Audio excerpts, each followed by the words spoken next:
Over 3,000 years ago, the people of the Indus Valley left behind evidence that show us the popular belief in snake worship. In the Hindu religion and mythology, the snake is one of the most significant and frequently recurring symbols. Snakes rank second only to the cow in sacredness. Snakes are a symbol of life and death. Snake worship precedes idol worship. Snake worship forms an important part of mythology, and the Atharva Veda speaks of this practice. The Mahabharata speaks of a great warrior, Vidura. He was the brother of Dhritarashtra and Pandu.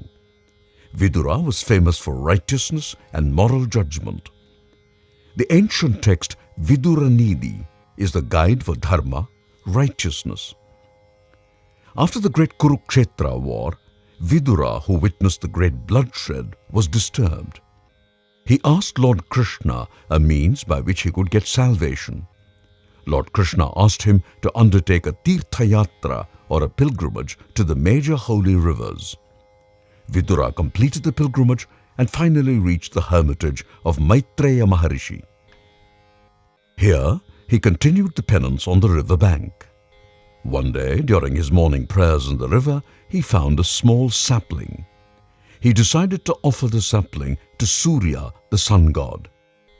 Maharishi Maitreya stopped him and asked him to plant the sapling and worship it.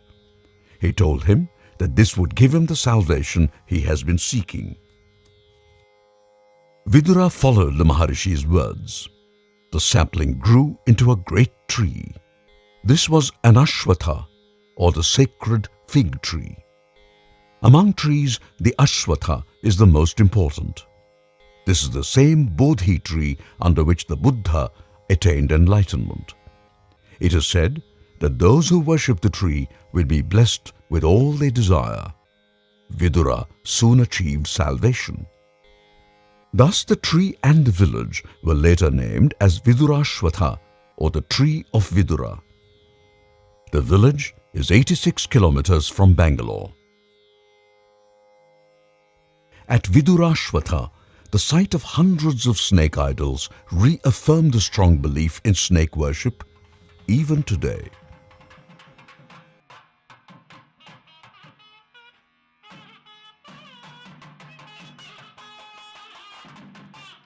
Soon it became a custom to consecrate idols of Ganesha and Nagas or serpents under the tree. Most of the serpent temples in Kerala and Ganesha temples in Tamil Nadu are constructed below an Ashwatha tree.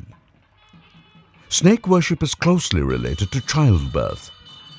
Those who suffer from any form of snake dosha or curse will install a snake idol under a tree.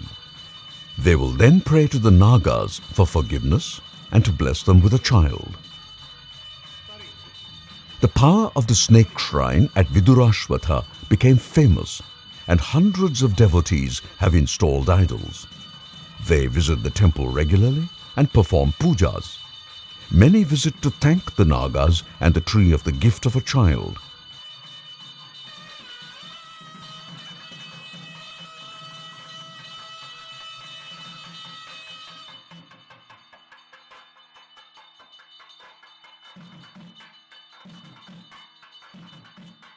Vidurashwatha has also earned a place in the history of the Indian freedom struggle. The shrine was a prominent centre in the freedom movement. This resulted in the British opening indiscriminate firing on unarmed protesters. Vidurashwatha is sometimes referred to as the Jallianwala Bagh of South India. Behind the temple is a memorial erected to remember the people who lost their lives and to honor their memory. Mulato Brahmarupaya Madhyato Vishnu Rupine Agratashivarupaya Vriksharajayate Namaha.